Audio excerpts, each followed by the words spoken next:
Today we're discussing a few important things regarding your nutrition. Let's talk flexible dieting. Flexible dieting is where you choose specific foods that you want to eat while making sure that it fits your calories and macros for the day, rather than following a strict meal plan. Now, one thing that I would like to make perfectly clear is that there are no such thing as bad foods, just bad amounts. But every type of food play its role in the fitness industry. Food is energy, and I'm not talking about I had breakfast this morning, so I'm full of energy and ready for the day. I'm talking about frequency and vibrations. Just like we, human beings, are made up of energy. When we are in a state of gratitude, love, and happiness, we operate from a higher frequency. But when we are in a state of anger, fear, guilt, and anxiety, we operate from a lower frequency. And so does food. Here's an example. Let's say, for argument's sake, that a McDonald's burger contains the exact same amount of calories, carbs, protein, and fat than a chicken breast and sweet potato meal. But the McDonald's burger, being processed food, operates from a lower frequency, and it might leave you feeling a bit more lethargic. It can potentially cause more inflammation and water retention, and possibly leave you feeling unsatisfied. You know, that feeling of always wanting more and more and more. Whereas the chicken breast and sweet potato meal operates from a higher frequency, and it might provide you with a little bit more clarity, energy, and satisfaction. This is because the McDonald's burger does not contain the essential nutrients that we need to function optimally. So, flexible dieting is not just about if it fits my macros. Flexible dieting also has some rules. It's called the 80-20% rule. This means that 80% of your diet should be high quality, nutrient dense foods, and 20% can come from the food that you enjoy. Your body will not discriminate. There are no sensors in the brain that put food deemed unhealthy to fatty cells and healthy foods to muscle cells. However, some people with certain conditions like insulin resistance or sensitivity to gluten will benefit a lot more from certain types of food. All foods are made up of calories, and all are used for energy. Let's talk about the three different types of foods. Carbohydrates, the speedsters. Carbs are your body's go-to energy source, ready to fuel your day-to-day activities and brain functions. They are found in fruits, vegetables, grains, and sugars. And this is usually the first thing us ladies wants to cut out when starting a diet phase or trying to lose weight. Here's an interesting fact. 1 gram of carbs contains exactly the same amount of calories than 1 gram of protein, which is 4 calories. Now, it doesn't make sense that this is the first thing that we cut out. Sure, carbs contain a lot more water and can be taken up differently within each individual's body.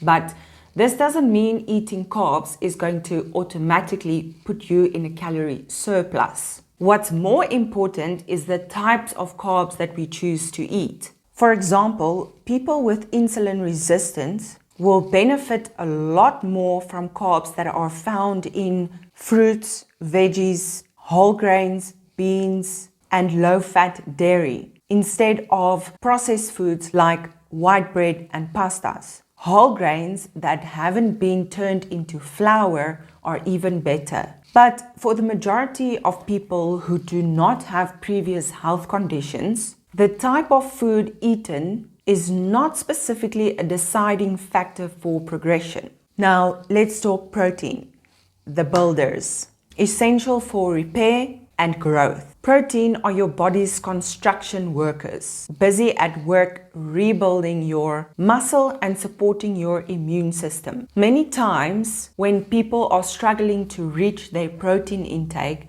they aren't choosing the right types of protein. You can get protein in cheese, in milk, and in nuts. But we want to focus on lean protein.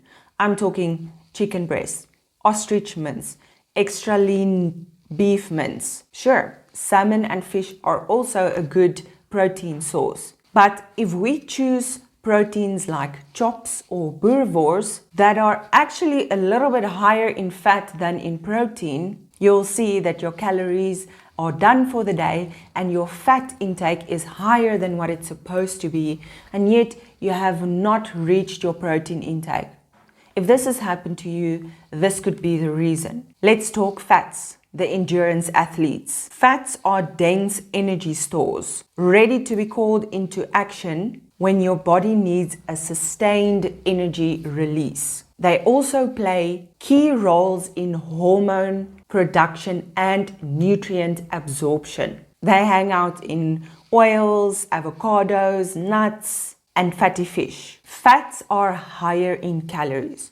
1 gram of fat contains 9 grams of calories. But there are different types of fats as well. Some types of fats, including saturated and trans fats, may have negative health effects, especially when consumed in excess. But monosaturated fats and polyunsaturated fats may have benefits. Most saturated fats are animal fat, like fatty cuts of beef, pork and lamb, chicken with skin, high-fat dairy foods like whole milk, butter, cheese, sour cream and ice cream, as well as in tropical oils. Eating too much of these saturated fats can increase blood cholesterol levels and LDL. That's your bad cholesterol levels. Trans fat appears in foods that contain partially hydrogenated vegetable oils. These are the worst fats for you. You will find them in fried foods, margarines, baked goods, and processed snack foods. So what is left? Monosaturated fat. Research has consistently shown that eating foods that contain monosaturated fats can improve your blood cholesterol levels and decrease your risk for cardiovascular disease. These foods include nuts, olive oil, peanut butter, almond butter, and avos. Then we have polyunsaturated fats. These fats are the essential fats because the body cannot make them, and we need to get these fats from food. Plant-based foods and oils are the primary source of this fat. Omega-3 fatty acids. Omega-3 fatty acids has been shown to be particularly beneficial for your heart health. Salmon, sardines, trout, walnuts, flax seeds, and chia seeds are some of the food that contains omega-3 fatty acids. Healthier fats are an important part of your diet, but it's still crucial to moderate your consumption because all fats are high in calories. Now that you understand these food types a little better, when you are planning your meals for the next week, I would like you to take these things that I've talked about into consideration. How does certain types of food make you feel? And what is best for you as an individual? What works very well for me is sticking to the same meals throughout the week.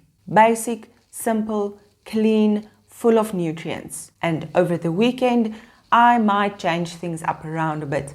However, I always prioritize nutrients. After that comes protein, and then fill everything up with what else is left. Following a flexible dieting approach, binge eating is essentially eliminated due to the fact that you are not eliminating food that you want to eat. Simply eating in moderation and within your daily caloric intake, as well as prioritizing nutrients, will serve you better in the long run. Flexible dieting teaches you that you can see the results while enjoying foods that you eat and have a social life. Essentially, you can have your cake and eat it too by fitting it into your calories. You will also have less anxiety around food.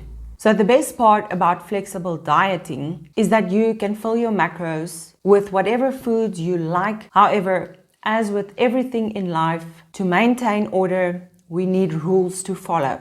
So I recommend using the 80-20% rule. Make sure that 80% of your diet on a daily basis is nutrient-dense foods, lean proteins, good carbs, and good fats. This rule will help you improve and maintain your overall health. 80% of your diet should come from nutritious whole foods, and 20% can be used towards your guilty pleasures if they fit your macros.